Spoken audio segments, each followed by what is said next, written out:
How's it going, everyone? Larry at the Homestead Way, and today I want to talk about knives, and not just brands, but I want to talk about two specific kind of knives.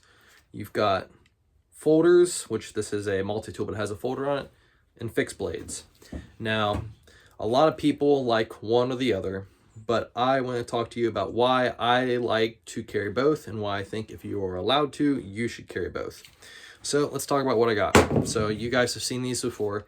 So I've got a Leatherman Wave Plus in a Buck 110 sheath Kydex. I just heated it up with a cigar lighter and then pushed it in there. And then I carry this, I think they call these Scandinavian knives. This is a Brissa Trapper. I think it's a 119 or 115. Now, I absolutely love these knives, and I use both of them at work, at least on the daily. Several times, back and forth. Now, why not just carry one? Because this can do things that this can't, and this can do things that this can't. There's been many a times where I need a screwdriver or a pair of pliers and a pair of wire strippers, and I'm nowhere near my toolbox, but I've got this. And there's times where I need to stab into some ice, do a quick cut on a feed bag, and I don't feel like digging around on my side and grabbing this thing out and I just whoosh, and have a fixed blade. And also, this is very, very thick on the blade side, and this is not.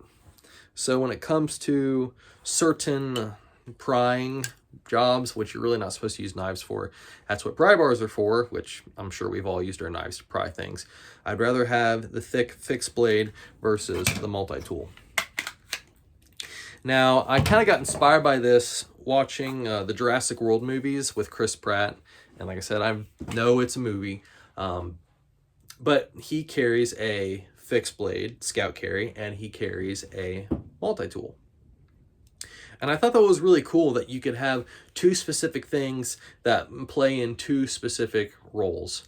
Like I said, you have the multi-tool if you need a screwdriver, pliers, and stuff, but there's certain things that if I tried to use the knife on this for, I would break it. And there's certain things that if I tried to use this for, it'd just be too awkward and clumsy. So just some prime examples. Out here on the homesteads, especially right now because it's cold, the animals' water troughs will freeze over. So you got to go out there and bust that out. And I would rather not do that with this because I'd probably break it. Another example in the opposite direction. If I have to cut something really fine, or if I'm being very careful, or especially doing HVAC stuff, and I use the serrated knife and I'm cutting ductboard, I would rather use this because this blade is so thick, it's just going to catch a bunch of material and just rip and tear as I drag through it and tear stuff up. Another thing that I don't think a lot of people think of is when you're working with other people, sometimes they don't have the tools that you have, and they're going to ask to borrow things. I cannot tell you how many times the Mennonite guy that I work with comes over and asks, hey, can I borrow your knife? And I'll either give him this, I'll either give him this, and then I'm not out of knife. Or if you accidentally drop one, or if you accidentally misplace it on the job site for an hour or so because it fell down behind something, you've got a spare. You know, the whole two is one is none kind of deal. That's where that kind of comes in handy.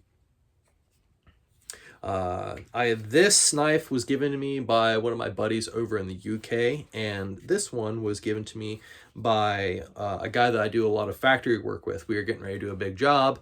All the guys on his crew had one, and he went in and picked it up and said, there you go. Now you have some accountability. If you need a screwdriver and stuff, I gave you a tool for it. And that's, like I said, these serve two very different functions. This has a screwdriver, pliers, wire strippers, and this is just a giant chisel with a blade on it pretty much. But I really enjoy carrying both. It's nice to have the options, and it's just kind of fun.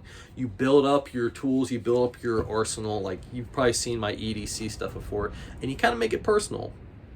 Now, on the fixed blade side of things, sometimes I will carry this in public when I'm not at work, and I try to do my very best to stay away from anything super tactical looking, because it can draw too much attention to you out in the public.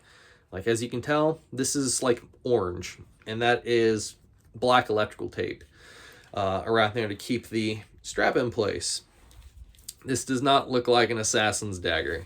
This does not look like an assassin's dagger, even though it is in a Kydex sheath. And you have to make sure that your stuff is durable. Durable, durable, durable. That's one of the things that I'm always super picky about. So when it comes to multi-tools, if it's going to be something that you carry a lot, and if it's going to be something that you're going to use a lot, get the most expensive thing that you can afford. Like I said, I was very blessed. This one was given to me, but if I had to go buy my own, I would either buy this exact one or one that is nicer, because I use it a lot. Same thing with fixed blade knives. There's a ton of knives out there. The last thing you want to do is commit to this kind of setup and then have this break because you tried to do something stupid with it. This thing's got a few chips and it's a little dull on the tip, but this thing's like D2 tool steel. You are not going to kill this thing. And this thing is some pretty gnarly stainless steel, and you are not going to kill this thing. Same thing with the sheaths. This is heavy duty leather, and this is heavy duty Kydex. And they will last, because you're like, I carry these on my right side and I drag myself through crawl spaces on concrete, through brush, over fences, all kinds of stuff, and you do not want your gear getting torn up. And also, you want to make sure that you've got good retention. I'm sure if I flung this thing hard enough, it would go, but obviously it's not coming out unless you pull it. And this thing I could fling and it's not coming out. You have to really push it in and push it out. It's got good retention. So it's all about having just good quality gear. And same thing when it comes to boots. Don't buy cheap knives, especially if you're going to use them for work, because more than likely you're going to hurt yourself because you're going to try to do something that you're not supposed to with a knife, and it's going to break. That's why I would highly recommend getting a knife. If you're going to get a fixed blade knife for work, getting one with the thickest blade that you can find. And that's the fun trade-off. So if you get a big knife that's got the thickest blade you can find because you don't want it to snap on you, that allows you, on the other hand with this, to have more of a dainty knife for the more detailed tasks. Okay? Now, I know people have said on here before that not everyone can carry a fixed blade knife at work. There's certain rules and regulations, and then you have certain state laws and stuff. Here in Ohio, I can carry this in my jacket and not get in trouble. But on the other hand, if a police officer were to say something, does that really look like a super menacing Bowie knife? No. I've got folder knives that are bigger than this. I mean, just for references, here's a multi-tool folded all the way out. It's just a little bit bigger than that. It's not some giant 6-7 inch blade. You don't need that. These Scandinavian style knives work really good for work. They're super durable. And like I said, Leatherman makes really good products. They always have. I am not sponsored by either of these people. I just, really, really like these products. Especially with the Leatherman, the most damage that comes from it is stuff that you do to it. I've never had screws back out of this thing. And the same thing with this. I've never had the handles or the grips come loose on this. Good quality tools will take you a long way as long as you take care of them. But like I said, I really would recommend you have any kind of folder.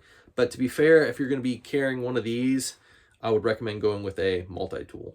Okay? So this is the second time I had to film this video because I filmed it once outside next to the work truck and all I heard was from all the wind and stuff. So thank you all for sticking around. This is Larry Bevan with the Farmstead Way. I hope you have a good day. Like, share, subscribe, and comment below on your favorite types of knives, the carries that you have, and whether or not you would recommend or possibly look into carrying a fixed blade knife and a folder at the same time. All right, y'all take it easy. Bye.